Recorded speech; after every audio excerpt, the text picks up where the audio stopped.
इस देश का हनुमान हूँ और ये देश मेरा नाम है। सीना चीर के दिखा दूंगा, अंदर बैठा हिंदुस्तान है।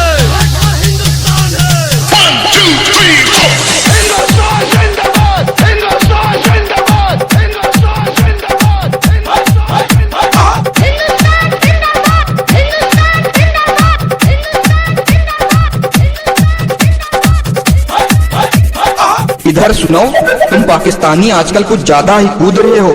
मुट्ठी भर हो नहीं और हम लोगन का आंखें दिखाते हो। किसी दिन गुस्सा आ गया ना तो भगा भगा के मारेंगे।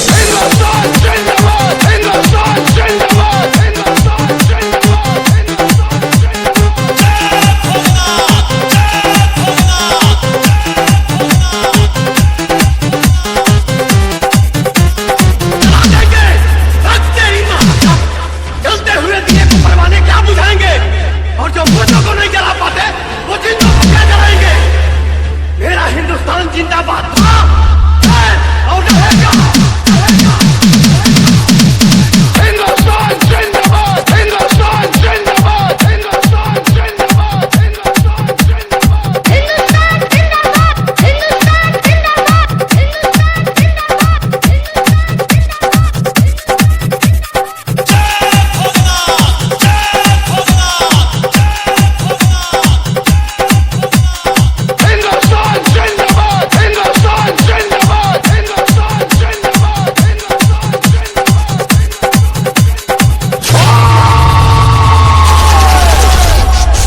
मांगोगे हम खीर देंगे, तुम कश्मीर मांगोगे हम हीर देंगे।